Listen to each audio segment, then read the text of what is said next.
Assalamualaikum warahmatullahi wabarakatuh. Salam sejahtera buat Sobat Lean Whitening dimanapun berada. Oke, Bim akan lanjutkan cerita Yechen-nya. Tapi seperti biasa, bantu tekan tombol like dan berkomentar juga. Terima kasih sesudah dan sebelumnya.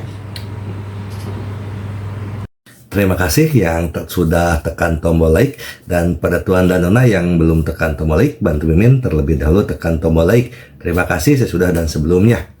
Lanjut. Bab 1656 sampai bab 1660.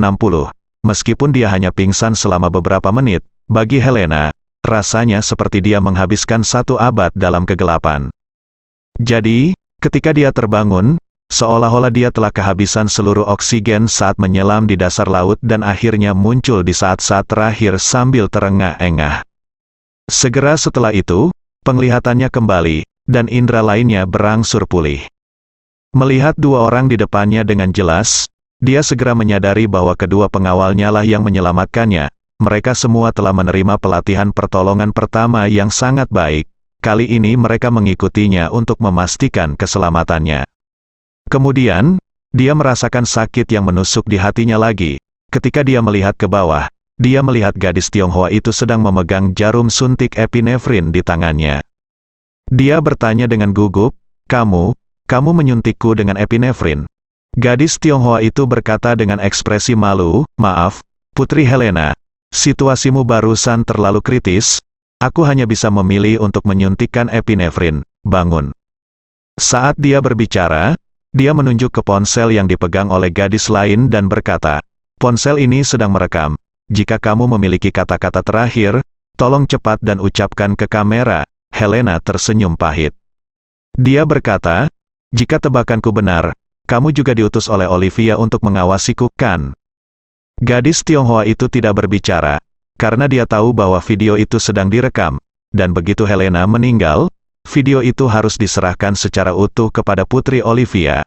Jadi aku tidak boleh melakukan kesalahan apapun. Melihat dia terdiam, Helena menggelengkan kepalanya sedikit dan berkata dengan lemah, "Sebenarnya, aku tidak menyalahkanmu. Jika aku tidak disuntik epinefrin, aku mungkin sudah mati dan aku tidak akan punya kesempatan untuk pergi. Kata-kata terakhirku. Lagi pula, aku juga berterima kasih." Gadis Cina itu menundukkan kepalanya karena malu, tidak berani menatap ke arah Helena.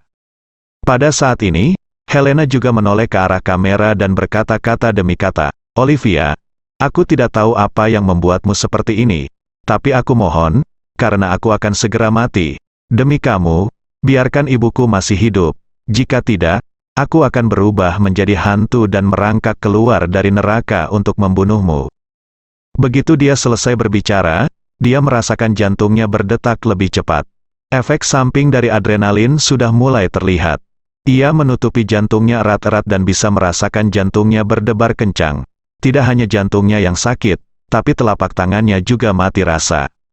Saat itu, petugas pertolongan pertama di ambulans tiba. Ye Feng buru-buru mengetuk pintu dan berteriak, "Ambulans ada di sini, cepat buka pintunya."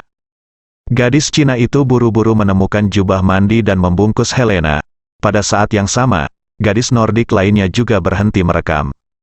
Helena berkata dengan lemah saat ini, "Tolong bantu saya sekali lagi. Jangan biarkan orang-orang ini masuk. Setelah tubuh saya disuntik adrenalin, saya pasti akan mengalami gagal jantung akut. Jika saya tidak dapat diselamatkan, lebih baik untuk mengizinkan saya tinggal di sini. Saya ingin menghabiskan waktu terakhir sendirian." Gadis Tionghoa itu berkata dengan tergesa-gesa, "Yang mulia, mohon bekerja sama dengan perawatan di rumah sakit. Mungkin dokter dapat memperpanjang hidup Anda." Helena tersenyum pahit. Perpanjangannya hanya 1 hari atau 10 jam. Tidak ada artinya. Untuk bisa hidup selama 10 jam tambahan itu, seluruh tubuh saya harus diisi dengan berbagai tabung dan dikelilingi oleh berbagai instrumen. Saya benar-benar tidak bisa menerimanya. Itu lebih baik mati. Bersikaplah lebih baik." Kedua gadis itu saling memandang, dan gadis Tionghoa itu berseru, "Yang mulia, meskipun ada secercah harapan, mohon jangan menyerah." Setelah mengatakan itu, dia segera berdiri dan membuka pintu. Para medis segera bergegas membawa tandu.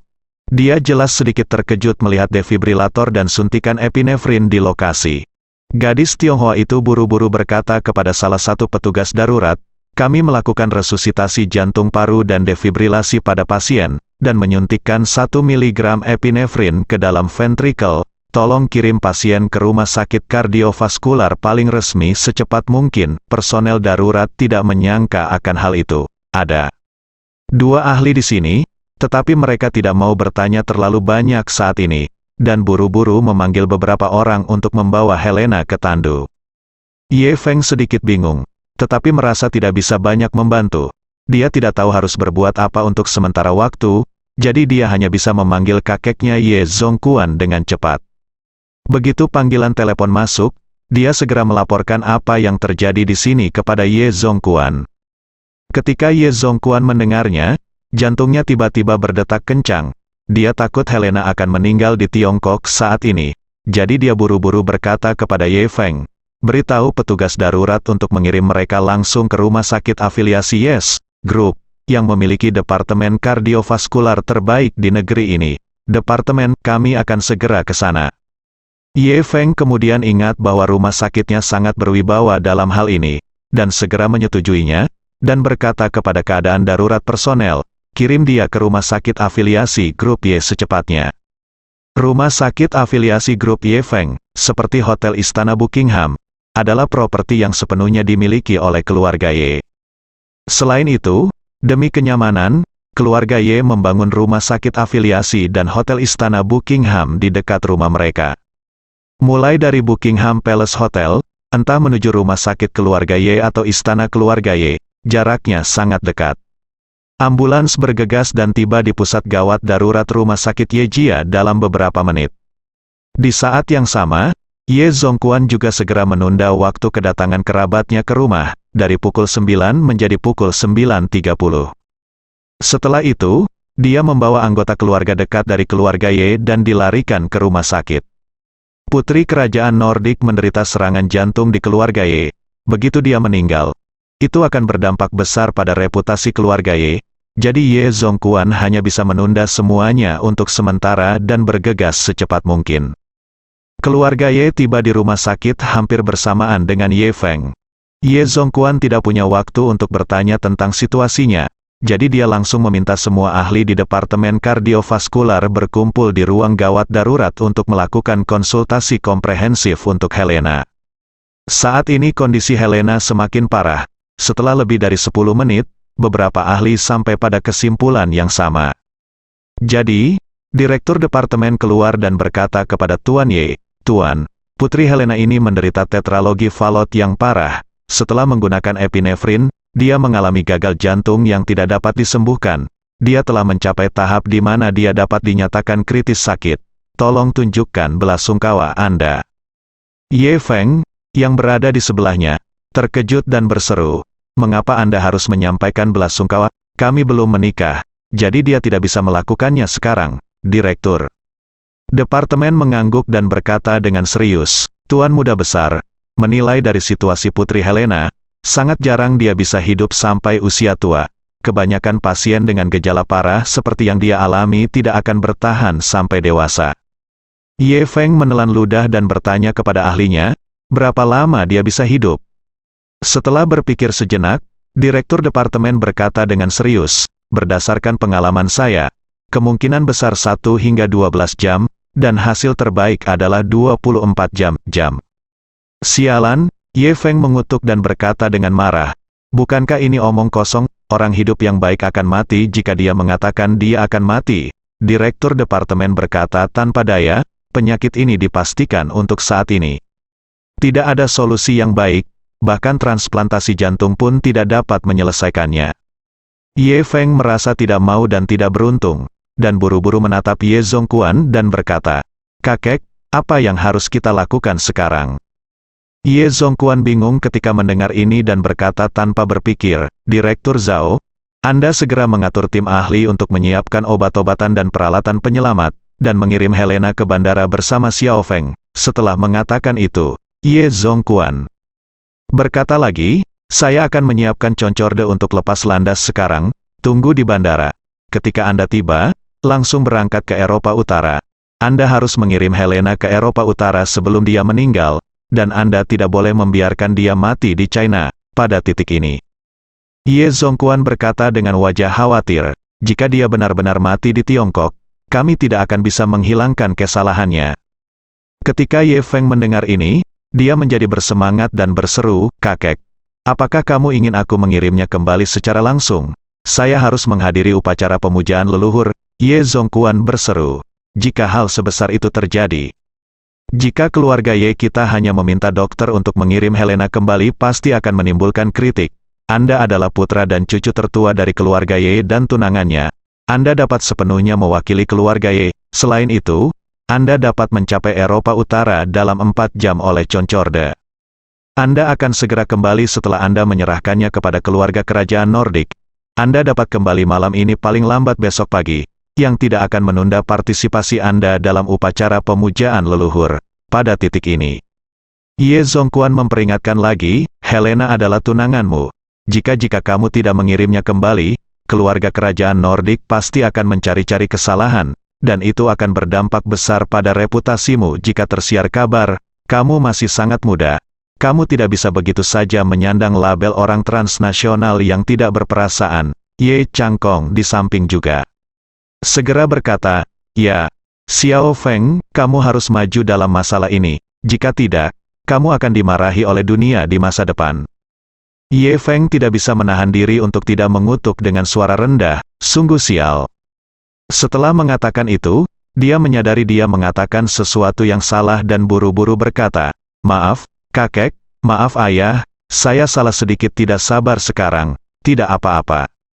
Ye Zongquan melambaikan tangannya dan berkata, "Tidak apa-apa, cepat bawa Helena ke bandara, dan ingatlah untuk membujuknya sedikit di jalan.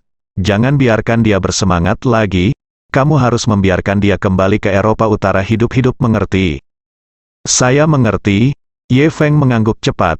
Saat ini, Direktur Zhao buru-buru kembali ke ruang gawat darurat.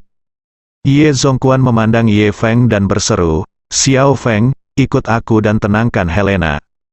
Ye Feng tidak punya pilihan selain mengangguk dan memasuki ruang penyelamatan bersama Tuan Ye.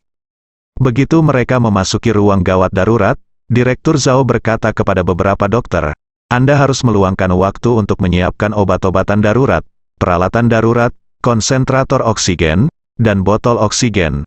Kami akan berangkat ke bandara dalam 15 menit, dan kemudian terbang ke Eropa Utara tanpa henti, semuanya."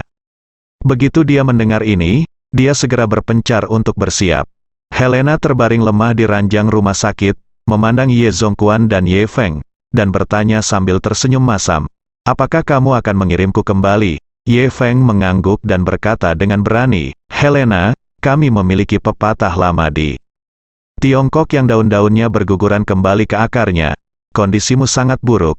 Kami harus mengirimmu kembali ke Eropa Utara sebelum kondisimu semakin memburuk." Helena tertawa sedih dan berkata, "Oke, terima kasih atas kebaikanmu. Tapi aku khawatir aku tidak akan bisa sampai ke pendaratan pesawat Nordik." Ketika Ye Feng mendengar ini, wajahnya tiba-tiba berubah menjadi hijau.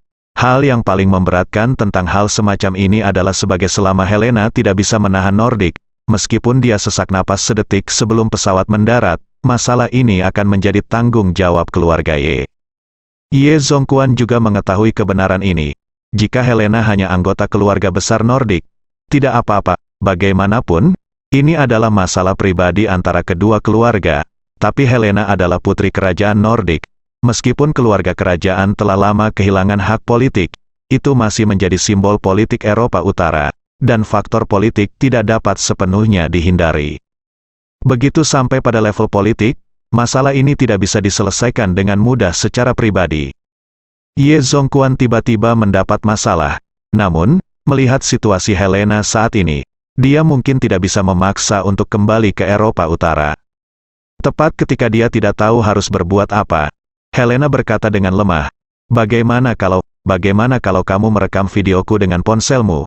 Aku akan menjelaskan dengan jelas di video itu, kematian itu karena penyakit bawaanku tidak ada hubungannya dengan keluarga Yemu, jadi kamu tidak perlu terlalu cemas untuk mengirimku ke bandara. Ye Fengxin, yang paling takut dikenal sebagai pria tak berperasaan di kemudian hari. Saat berikutnya dia sangat gembira. Dia berkata, "Oh Helena, bukan itu yang kami maksud, kami hanya ingin kamu kembali ke tanah air tercinta dan tidak membiarkanmu memilikinya. Ada penyesalan, meskipun." Ye Feng mengatakan ini, tapi dia sudah memasukkan tangannya ke dalam sakunya, mengeluarkan ponselnya, menyalakan perekam video, dan berkata kepada Helena, "Tapi idemu memang bagus, agar untuk menghindari orang salah memahami masalah ini di masa mendatang. Lebih baik Anda memberitahu semua orang, jelaskan situasinya." Helena tidak terkejut Ye Feng melakukan hal seperti itu. Jadi dia menghadap kamera dan berkata dengan susah payah, "Halo semuanya, saya Helena. Saya menderita tetralogi Fallot bawaan sejak saya masih kecil. Sekarang gejalanya tiba-tiba, mungkin sulit untuk melewati ini. Saya harap orang-orang yang melihat video ini tidak akan menyalahkan siapapun atas kematian saya." Mendengar ini, Ye Feng dan Tuan Ye menghela nafas lega. Waktu yang sama. Saat ini, mata Helena memerah dan dia berkata dengan serius, "Selain itu, saya ingin meminta semua orang untuk menyelamatkan ibu saya. Dia sekarang menjadi tahanan rumah oleh Putri Olivia dari keluarga kerajaan Nordik." Segera setelah itu, Helena Si dengan marah berkata dengan penuh emosi, "Untuk memaksaku menikah dengan keluarga Ye Tiongkok dan memaksaku membantu keluarga kerajaan Nordik menarik dana keluarga Ye, Olivia dengan sengaja menjadikan ibuku sebagai tahanan rumah dan mengancam nyawanya untuk memaksaku untuk menyerahkan. Saya berharap setelah melihat video ini, Olivia dapat ditekan untuk memulihkan kebebasan pribadi ibu saya. Di saat yang sama, saya juga memohon kepada pemerintah Nordik untuk menjamin keselamatan ibu saya." Berbicara tentang ini, Helena menjadi genap lebih bersemangat dan berkata dengan tegas, "Saya juga berharap setelah kematian saya, pemerintah Nordik dapat menyelidiki fakta kriminal Olivia secara menyeluruh. Orang jahat seperti dia, dengan hati yang kejam, tidak akan pernah luput dari hukuman, apalagi menjadi Ratu Eropa Utara berikutnya. Dia harus dikirim ke penjara dan menjadi penjahat yang dibenci oleh orang-orang di seluruh dunia." Ye Feng melihat bahwa Helena begitu bersemangat sehingga tubuhnya gemetar hebat. Dia buru-buru melangkah maju untuk menghiburnya. "Helena, tolong jangan bersemangat, tubuhmu adalah yang paling penting." Helena memandang Ye Feng, tersenyum sedih, dan berkata, "Oke, itu dia, setelah aku mati, tolong publikasikan seluruh videonya, sehingga kamu dapat membantuku. Saya sangat sibuk." Ye Feng terbatuk 2 kali karena malu dan berkata, "Ahem. Itu harus dilakukan. Ini hanya sedikit usaha. Ngomong-ngomong, bagaimana perasaanmu?" Helena tersenyum dengan susah payah. "Saya merasa seperti sebuah pesawat yang terhenti jatuh dengan cepat. Saat menyentuh tanah, semuanya akan bebas." Ye Zongquan di samping berkata dengan tergesa-gesa, "Helena, kamu harus mencoba yang terbaik untuk bertahan. Akan lebih baik jika kamu bisa bertahan ke Eropa Utara. Mungkin ada kesempatan untuk bertemu ibumu lagi." Helena menggelengkan kepalanya dengan lembut. Dia menggelengkan kepalanya dan berkata dengan lemah, "Saya mungkin tidak dapat bertahan lagi. Tetapi Anda tidak perlu khawatir, dengan video yang baru saja saya rekam. Anda tidak perlu memikul tanggung jawab apapun meskipun saya mati sekarang." Ye Zongquan gugup ketika mendengar ini. Suasana hati saya langsung menjadi lebih santai. Pada saat ini, monitor di sebelah Helena mengeluarkan suara peringatan yang keras. Tekanan darah, detak jantung, dan indikator oksigen darah Helena semuanya menurun tajam. Ketika Direktur Zhao melihat situasi ini, dia dengan cepat berteriak kepada para dokter yang sedang mengemasi barang-barang mereka, "Pasien dalam kondisi kritis. Bersiaplah untuk pertolongan pertama." Helena melambaikan tangannya dengan susah payah dan berbisik, "Tidak perlu repot. Silakan pergi itu untukku. Mari kita gunakan sedikit martabat terakhir ini." Direktur Zhao menatap Ye Zongquan dan bertanya, "Tuan, apa maksudmu?" Ye Zongquan menghela napas dan berkata, "Ikuti keinginan Putri Helena." Setelah itu, dia tidak ingin terus berada dalam suasana menyedihkan di ruang gawat darurat. Dia berbalik dan berjalan keluar. Yang paling ditakuti oleh orang-orang tua seusianya adalah situasi seperti ini. Bahkan jika orang yang terbaring di sana dan diselamatkan bukanlah dia, hal itu akan selalu membuat mereka secara tidak sadar memikirkannya. Melihat Ye Zongquan keluar, Ye Feng ragu-ragu sejenak dan berkata kepada Direktur Zhao, Direktur Zhao, saya pikir kita harus menyelamatkan. Jika tidak, jika seseorang dari keluarga kerajaan Nordik melakukan otopsi dan menemukan bahwa kita tidak memperhatikannya penyelamatan di saat-saat terakhir, mereka akan berkata, mereka mungkin menggunakan alasan ini untuk menyerang kita dan mengatakan bahwa kita tidak berbuat cukup untuk memperlakukan kita dengan baik. Berbicara tentang ini, Ye Feng berkata sambil menghela nafas, kalau begitu, bukankah kita harus menanggung kesalahannya lagi? Mendengar bahwa instruksi Ye Feng benar-benar berbeda dari orang tua itu, Direktur Zhao buru-buru bertanya, Guru, haruskah saya meminta instruksi dari Master? Tidak. Ye Feng berseru, selamatkan dengan cepat, dan pastikan untuk mengambil semua tindakan penyelamatan. Kami telah melakukan semuanya pada tempatnya. Jika kakek disalahkan, saya akan memikul tanggung jawab. Ketika Direktur Zhao mendengar ini, dia memikirkan tentang apa yang dikatakan Ye Feng barusan, bahwa jika dia tidak menyelamatkannya, dia mungkin disalahkan. Setelah menimbangnya, dia langsung berkata, baiklah, Tuan Muda, ayo segera lakukan operasi penyelamatan.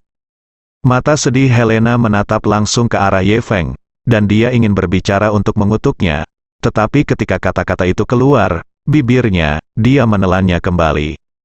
Dia tahu bahwa Ye Feng hanya ingin melepaskan diri dari kematiannya yang akan datang dan tidak ingin mengambil tanggung jawab apapun. Meskipun dia meremehkan kemanusiaan Ye Feng, dia bisa memahaminya sampai batas tertentu. Lagi pula, dia sengaja menyembunyikan masalah ini. Memikirkan hal ini, dia menghela nafas dengan sedih di dalam hatinya, aku juga harus menyalahkan diriku sendiri. Jika bukan karena saudara laki-laki Ye Feng, Ye Chen, yang mengungkap semua ini, aku mungkin akan terus menipu Ye Feng dan anggota keluarga Ye lainnya. Jadi aku pantas menerima nasibku hari ini. Jadi, dia menyerahkan perjuangan terakhirnya dan berpikir dalam hati, jika orang-orang ini ingin berpura-pura menyelamatkanku, biarkan mereka melakukannya. Dosa yang akan aku derita selama penyelamatan harus dianggap sebagai penebusan saya kepada keluarga Ye Feng. Melihat mata Helena yang menyedihkan dan putus asa membuatnya merasa sedikit bersalah. Jadi dia buru-buru berkata kepada Direktur Zhao, baiklah, Anda menyelamatkan pasien. Saya, orang awam, tidak akan menimbulkan masalah di sini. Saya akan menunggu di pintu. Direktur Zhao mengangguk dan berkata buru-buru. Kalau begitu tolong, Tuan, tolong keluar dan tunggu sebentar. Oke, jawab Ye Feng, berbalik dan berjalan keluar. Ye Feng pergi, dan dokter lain sudah bergegas, bersiap untuk melakukan operasi penyelamatan terakhir pada Helena. Helena tidak berkata apa-apa, matanya tertuju pada langit-langit, dan dia mulai menantikan kematian segera. Dia tahu bahwa pasien sakit parah yang berhasil diselamatkan biasanya sangat menderita dan tersiksa. Jadi dia hanya bisa berdoa agar prosesnya bisa secepat mungkin dan memberikan dirinya istirahat. Saat ini, pikiran Helena tiba-tiba teringat kejadian saat dia bertemu Ye Chen hari itu. Aku ingat cara dia menatapku, kata-kata yang dia ucapkan sambil memegang tanganku. Pada saat ini, sesuatu tiba-tiba terlintas di benaknya. Dia memikirkan instruksi yang diberikan Ye Chen padanya saat itu, yang terdengar sangat konyol dan bahkan tidak memiliki dasar ilmiah sedikitpun. Katanya kalau aku tak kuat menahan rasa sakit di hatiku, gigitlah jari tengah kananku sekuat tenaga. Apakah cara ini benar-benar akan berhasil? Melihat dokter sudah menyiapkan defibrilator, epinefrin, dan intubasi darurat dengan segala peralatan yang digunakan, Helena tahu bahwa tidak peduli betapa konyolnya kata-kata Ye Chen, selama masih ada kemungkinan 1 dari 10.000 atau bahkan 1 dari 1.000.000, itu akan menjadi sedotan terakhir yang menyelamatkan nyawanya saat ini. Jadi, dia mengangkat tangan kanannya dengan susah payah dan memasukkan jari tengah tangan kanannya ke dalam mulutnya. Dengan pemikiran untuk melakukan perjuangan putus asa yang terakhir, Helena menggigit jari tengah kanannya dengan keras. Untuk sesaat, rasa sakit yang hebat membuatnya mengerutkan kening. Seorang dokter melihat ini dan berkata, Direktur Zhao, pasien menggigit jarinya. Direktur Zhao, yang hendak memberikan pertolongan pertama, melihat Helena menggigit jarinya dan buru-buru berkata kepada dokter lain, pasien itu mungkin dia mengalami halusinasi sebelum kematiannya. Dia bisa menggigitnya jika dia mau, selama dia tidak menggigit lidahnya. Tinggalkan dia sendiri dan selamatkan dia secepatnya. Saat dia mengatakan ini, Helena merasakan jari tengah kanannya tiba-tiba bergerak masuk, dan tiba-tiba terdengar suara, sepotong.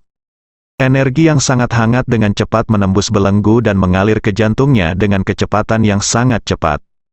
Kecepatan perpindahan energi ini luar biasa cepatnya, seperti meminum sebotol kok dingin di hari terpanas saat Anda hampir dehidrasi, cukup minum satu teguk, dan perasaan terselamatkan dari situasi putus asa akan langsung merasuki jiwa Anda. Segera setelah itu, dia merasakan jantungnya yang tadinya sangat lelah hingga hampir berhenti berdetak, dengan cepat menjadi penuh vitalitas saat ini, seperti mobil listrik yang kehabisan tenaga dan hampir berhenti bekerja, tiba-tiba tergantikan, dengan baterai terisi penuh, segera bangkit kembali dengan kesehatan penuh. Perasaan ini membuat Helena merasa seperti terlahir kembali. Keadaan seluruh orang juga telah mengalami perubahan yang mengejutkan. Seorang dokter wanita sedang memegang epinefrin dan bersiap untuk menyuntikkan Helena ke jantungnya. Namun, saat hendak mengambil suntikan, jarum suntik di tangannya tiba-tiba direnggut oleh Helena. Dokter wanita itu terkejut, dia tidak menyangka pasien yang sekarat bisa secepat dan sekuat itu. Ketika dia bingung, dia tiba-tiba melirik monitor di sebelahnya dan berkata dengan kaget, "Direktur, indikator tekanan darah, detak jantung, dan tekanan darah pasien semuanya telah pulih." Ketika semua orang mendengar ini, mereka hampir tanpa sadar melihat ke arah memantau. Di monitor, tekanan darah Helena dengan cepat pulih dari 45/30 menjadi 120/70. Detak jantung melonjak dari kurang dari 20 detak per menit menjadi 72 detak per menit. Indeks oksigen darah telah melonjak dari sebelumnya kurang dari 60% menjadi 95%. Direktur Zhao tertegun. Dia melihat ke monitor dan bergumam, "Ini, mesin bodoh ini mengacaukan kita berdua, kan? Apakah rusak? Periksa koneksi antara mesin dan pasien. Tidak ada yang salah, itu sungguh luar biasa." Dokter melangkah maju untuk memeriksa, menggelengkan kepalanya dan berkata, "Tidak masalah. Setiap bagian terhubung secara normal." Direktur Zhao tampak tidak percaya dan melangkah maju untuk menepuk dengan keras. Dia menepuk mesin dan berseru, "Saya curiga benda ini rusak.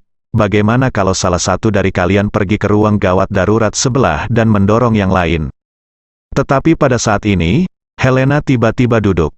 Semua dokter langsung tercengang. Semuanya ahli di bidang penyakit kardiovaskular dan cerebrovaskular, dan masing-masing memiliki pengalaman minimal 10 atau 20 tahun di industri tersebut, namun mereka belum pernah menjumpai hal seperti itu. Hal ini sepenuhnya menumbangkan akal sehat medis dan pengalaman medis yang telah mereka kumpulkan selama bertahun-tahun belajar. Ibarat seorang ateis yang seumur hidupnya sangat yakin bahwa tidak ada hantu di dunia ini. Tiba-tiba pada waktu tertentu ia menemukan hantu kerabatnya yang telah meninggal muncul di hadapannya bahkan berbicara dengannya. Kuat rasa realitas dan ketidaknyataan saling bersinggungan, membuat pandangan dunia mereka magis dan realistis. Saat ini, Helena, seperti Direktur Zhao dan dokter lainnya, sangat terkejut. Namun, tidak seperti dokter lain yang kebingungan, dia tahu persis apa yang terjadi pada dirinya. "Itu Ye Chen lah yang menyelamatkanku. Apa yang dia katakan memang benar. Menggigit jari tengah tangan kananmu di saat kritis bisa menyelamatkan hidupku. Tapi aku tidak menuruti nasihatnya serius. Aku bahkan berpikir dia hanya berbicara omong kosong. Jika aku memikirkannya lebih awal, aku tidak akan menderita begitu banyak dosa. Namun, meskipun aku melakukan banyak dosa saja sekarang, itu juga membuatku melihat wajah sebenarnya dari banyak orang, termasuk para pelayan di sekitarku, dan semua orang di keluarga Ye. Dan energi misterius yang tiba-tiba muncul dari tangan kananku barusan pasti telah hilang di sana oleh Ye Chen. Siapa dia, kemampuan ajaib macam apa yang dia miliki yang benar-benar bisa melakukan ini?" Memikirkan hal ini, Helena hanya memiliki satu pemikiran di benaknya, dia harus pergi mencari Ye Chen. "Aku harus menemui Ye Chen apapun yang terjadi, karena hanya dia yang bisa membantuku. Hanya dia yang bisa menyelamatkan hidupku, dan menyelamatkan ibuku dan aku dari manipulasi oleh keluarga kerajaan dan Olivia." Memikirkan hal ini, Helena melepaskan masker oksigen, oximeter di jarinya, dan monitor tekanan darah di pergelangan tangannya, dan berseru, "Terima kasih, tapi saya tidak membutuhkan penyelamatan Anda sekarang ini. Direktur Zhao bingung. Seorang pasien yang akan meninggal tiba-tiba duduk dari tempat tidur dan terus berkata bahwa dia tidak perlu menyadarkan dia. Ini sungguh keterlaluan. Jadi, dia tanpa sadar berkata, "Putri Helena, situasi Anda saat ini sangat berbahaya. Anda bisa mati kapan saja. Kami harus melakukan pemeriksaan menyeluruh terhadap Anda. Jika tidak, hidup Anda bisa dalam bahaya kapan saja." Namun, Helena tidak melakukannya, berikan nasihat apapun. Ketika dia sadar kembali, dia melompat dari ranjang rumah sakit dan berjalan keluar. Saat ini, di luar ruang penyelamatan, anggota keluarga dekat keluarga Ye, serta dua pelayan Helena, masih menunggu dengan cemas. Semua orang sudah menyimpulkan bahwa Helena harus mati, jadi semua orang menunggu pesan yang jelas dari dalam. Ye Zongquan bahkan memerintahkan Ye Feng untuk segera mengirimkan video tersebut ke pengurus keluarga kerajaan Nordik segera setelah dipastikan bahwa Helena telah meninggal, dan kemudian memisahkan hubungannya. Namun, Ye Feng juga merasa sedikit banyak penyesalan di dalam hatinya. Lagi pula, kecantikan eksotik seperti Helena hanyalah incaran semua pria. Tapi dia tidak pernah bisa menemukan kesempatan untuk mencium fangs, yang merupakan pemborosan sumber daya alam. Ye Changmin memikirkan sesuatu dan bertanya kepada Ye Zongquan dengan tenang. "Ayah, apakah kamu ingin Chener datang?" Dia berkata pada saat itu bahwa dialah yang menyembuhkan Guyanzong, dan bahwa tubuh Helena juga tidak normal. Dia menyadarinya dia sekilas. Mungkin dia bisa menemukan cara untuk menyelamatkannya, atau bahkan temukan cara untuk menyembuhkannya. Ye Zongquan melambaikan tangannya. "Tidak," Ye Changmin bertanya dengan bingung. "Mengapa? Ayah, jika Chener dapat menemukan ngomong-ngomong, bukankah semua orang akan bahagia?" Ye Zongquan menggelengkan kepalanya dengan kuat, merendahkan suaranya, dan berkata dengan serius, "Sama sekali tidak peduli metode apa yang dimiliki Chener, metodenya untuk menghidupkan kembali orang pasti sangat berharga.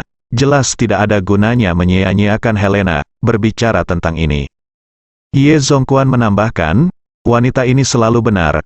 Penyembunyian kondisinya oleh keluarga Ye kami memiliki niat baik. Jadi mengapa keluarga Ye kami harus menggunakan metode yang begitu berharga untuk menyelamatkannya, membalas kejahatan dengan kebaikan? Aku, Ye Zongquan, tidak sehebat itu." Ye Changmin segera mengerti apa yang dimaksud Ye Zongquan dan berkata dengan cepat, "Ayah, kamu sangat perhatian." Faktanya, Ye Zongquan hanya mengungkapkan setengah dari apa yang dia pikirkan. Separuh pemikirannya yang tak terucapkan adalah bahwa dia belum memiliki kesempatan untuk merasakan metode Ye Chen dalam menghidupkan kembali orang dan meremajakan masa muda mereka.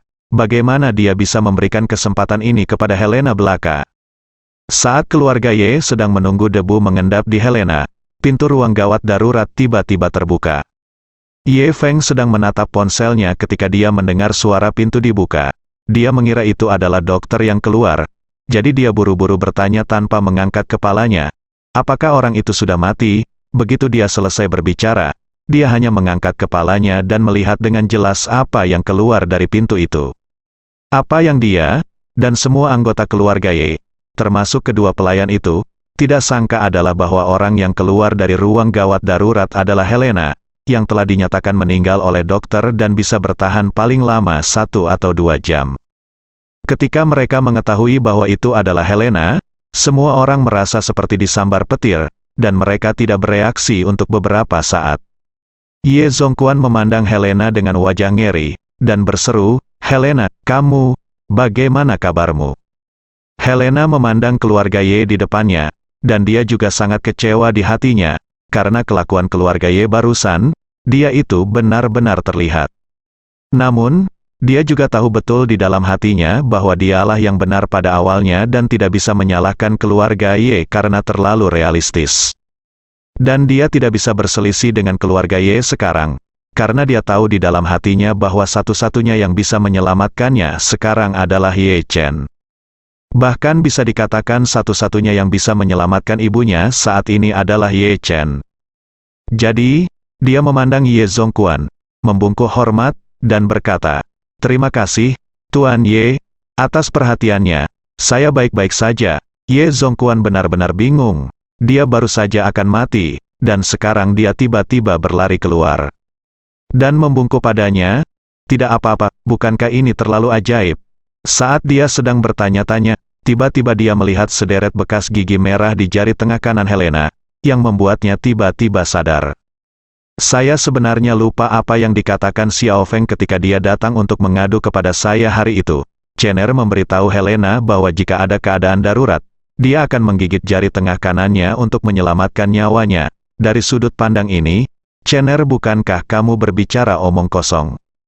Hanya saja, sungguh luar biasa, mengapa Helena hanya perlu menggigit jari tengahnya dengan keras untuk menyembuhkan penyakit jantungnya yang sangat parah hingga dia hampir diambang kematian. Kalau dibilang ini semacam terapi fisik, maka saya pasti tidak percaya, serangan jantung yang begitu serius tiba-tiba terjadi, apalagi menggigit jari tengah, meski seluruh jari tengah terpotong. Mustahil untuk melakukannya, memiliki efek terapeutik pada penyakit jantung. Satu-satunya kemungkinan adalah Chener pasti menggunakan suatu metode untuk meninggalkan semacam obat atau semacam energi di ujung jari tengah kanannya, ya Tuhan. Seusia Chener, King, bagaimana dia bisa menguasai keterampilan yang begitu hebat? Pada saat ini, Helena menemukan bahwa Ye Zongquan sedang menatap jari tengah tangan kanannya dan buru-buru mengepalkan tangan kanannya untuk menutupi luka di tengahnya. Pada saat ini, Ye Feng juga berlari mendekat dan bertanya dengan heran dan sedikit terkejut, "Helena, kamu benar-benar baik-baik saja?" "Saya memang baik-baik saja." Helena tersenyum tipis dan berkata, "Mungkin para dokter di sini sangat ahli dan menyelamatkanku." Ye Feng masih terlihat tidak percaya dan bertanya, "Jadi, apakah kamu sudah sembuh sekarang?" Helena berkata, "Saya tidak yakin apakah sudah sembuh atau belum. Tapi saya merasa jauh lebih baik sekarang dan seharusnya tidak ada bahaya." Saat ini, Direktur Zhao berlari keluar bersama beberapa dokter. Ye Feng buru-buru menariknya dan bertanya, "Direktur Zhao, apakah Helena baik-baik saja?" Direktur Zhao mengangguk berulang kali dan berkata, "Indikator fisik yang mulia putri telah kembali normal, dan tampaknya kekuatan fisik dan semangatnya juga sangat baik. Dia seharusnya sudah keluar dari bahaya. Namun, untuk situasi sebenarnya, itu mungkin masih diperlukan." Ye Zongquan buru-buru berkata saat ini. "Kalau begitu segera atur pemeriksaan terlengkap untuk Helena." Helena berkata saat ini, "Tuan Ye, sekarang sudah larut. Karena saya sudah keluar dari bahaya, lebih baik fokus pada hal-hal penting dari upacara pemujaan leluhur keluarga Ye terlebih dahulu. Jika tidak, bagaimana jika saya menunda bisnisnya? Aku merasa sangat menyesal." Setelah mengatakan itu, Helena menambahkan, "Saya tahu Anda pasti sangat tidak puas jika saya menyembunyikan penyakit saya. Saya juga tahu bahwa masalah ini semua adalah kesalahan saya. Tetapi sekarang tidak ada ruang untuk kesalahan dalam upacara pemujaan leluhur keluarga Ye. Saya bersedia terus menemani Ye Feng menghadiri upacara pemujaan leluhur sebagai tunangan Ye Feng. Adapun apakah Anda ingin terus memenuhi pertunangan setelah upacara pemujaan leluhur, semuanya akan diputuskan oleh Anda. Saya tidak keberatan, Ye." Zongquan mau tidak mau mendengar ini. Diam-diam menghela nafas, Helena ini memang bukan gadis biasa. Dia mampu mengidentifikasi titik-titik rasa sakitnya dalam satu gerakan dan mengajukan serangkaian argumen yang tidak bisa dia tolak. Sekarang nyawa Helena tidak dalam bahaya. Jika dia tidak menyambut kerabat keluarga Ye bersama dengan anggota langsung keluarga Ye hari ini, kerabat itu pasti sudah membicarakan dan memikirkannya. Pasalnya, banyak kerabat yang ingin memanfaatkan upacara pemujaan leluhur ini untuk melihat sekilas kecantikan putri kerajaan Nordik. Jika besok ia tidak menghadiri upacara resmi pemujaan leluhur, tidak hanya kerabatnya yang akan melontarkan pernyataan tidak bertanggung jawab, dunia luar juga akan melontarkan berbagai spekulasi mengenai hal tersebut. Oleh karena itu, daripada melakukan ini, lebih baik biarkan Helena mengikuti keluarga Ye dan berhasil menyelesaikan upacara pemujaan leluhur yang paling penting terlebih dahulu. Adapun apakah akan terus memenuhi pertunangan tersebut, kita bisa menunggu hingga pertemuan mentor untuk membahasnya. Mengambil langkah mundur, keluarga Ye setidaknya dapat secara terbuka memutuskan pertunangan dengan keluarga kerajaan Nordik dengan alasan Helena menyembunyikan kekurangan fisiknya. Jadi, sebelum orang lain sempat mengutarakan pendapatnya, dia langsung mengangguk dan berkata, "Helena, sungguh mengesankan kamu mempunyai tanggung jawab seperti itu. Kalau begitu, Kamu harus cepat kembali ke hotel untuk bersiap-siap dan berganti pakaian. Pastikan untuk tiba di Ye Family Manor sebelum jam 8:30. Melihat Ye Zongquan setuju, Helena sangat gembira dan berkata tanpa ragu-ragu, "Terima kasih, Tuan Ye, saya akan kembali dan bersiap sekarang." Setelah mengatakan itu, dia melihat kedua pelayan yang tertegun dan berseru, "Cepat, kembalilah bersamaku." Keduanya kembali sadar. Sebelum mereka sempat memikirkan apa yang terjadi, mereka buru-buru mengangguk, "Oke, Yang Mulia." Ye Feng melihat bahwa Helena tampak baik-baik saja, dan kata-kata cabul itu tidak senonoh. Pikiran di dalam hatinya kembali lagi, menempati tempat tinggi. Kupikir sayang sekali tidak bisa mencium Fangs sekarang. Tapi aku tidak menyangka kesempatan itu akan datang lagi sekarang. Jadi, dia buru-buru berkata dengan penuh perhatian, "Sayangku, biarkan aku mengantarmu." Helena tersenyum padanya dan berkata dengan serius, "Kamu punya hal yang lebih penting, jadi jangan antar aku pergi, cepat kembali dengan Tuan Ye, kamu keluarga. Aku akan kembali setelah aku kembali ke hotel untuk membersihkan." Ye Zongquan juga berkata, "Xiao Feng, Helena benar, jangan membuat masalah lagi. Kita harus segera kembali, aku mengganti saatnya kerabatku datang ke pintu jam 9, pukul 2:30. Tidak ada gunanya menundanya lagi." Setelah mengatakan itu, dia bertanya lagi pada Tang Sihai, "Sihai, sudahkah kamu memberitahu Chener tentang penundaan itu?" Tang Sihai buru-buru berkata, "Kembalilah ke Tuan. Aku sudah memberitahu Tuan Chen." "Oke." Ye Zongquan mengangguk puas dan menghela nafas. Hari ini dan besok adalah peristiwa besar yang terjadi setiap 12 tahun sekali untuk Yeku, keluarga, dan ini juga merupakan awal dari kembalinya keluarga Ye saya ke keluarga pertama di negara ini. Sekarang keluarga Su mengalami kemunduran, dan salah satu anggota keluarga Ye saya telah kembali. Saya yakin itu tidak akan lama sebelum keluarga Ye dapat kembali ke puncak negara. Ye Changkong, Ye Feng, dan bahkan Ye Hao dan orang lain di sampingnya mendengar ini dan merasakan di dalam hati mereka semua sedikit tidak bahagia. Karena mereka tahu betul bahwa yang disebut Jenderal Harimau yang dibicarakan Ye Zongquan adalah Ye Chen. Tampaknya Tuan Ye sangat menganggap Ye Chen sebagai bantuan besar bagi keluarga Ye di masa depan. Suasana hati Ye Feng sangat tidak bahagia saat ini. Kemarin, tunangannya Helena dimanfaatkan oleh Ye Chen. Bukan saja lelaki tua itu tidak melampiaskan amarahnya atas namanya, dia bahkan membela Ye Chen.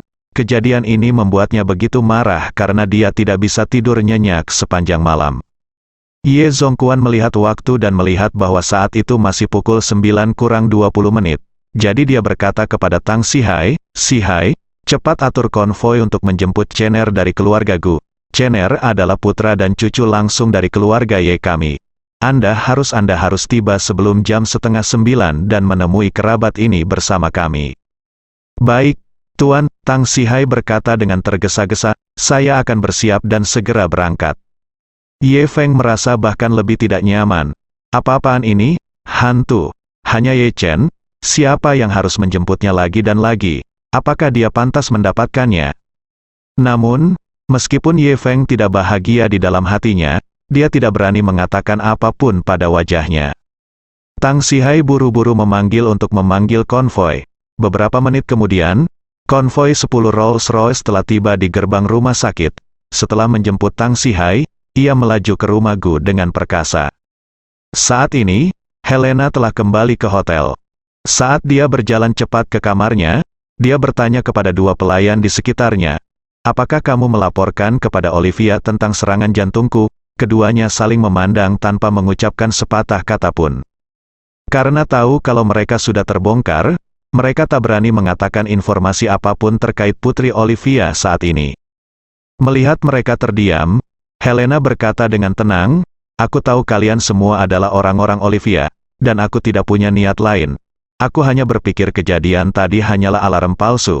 Jika kamu belum sempat berbicara dengannya Olivia, jika Via melapor, tidak perlu melaporkannya untuk saat ini."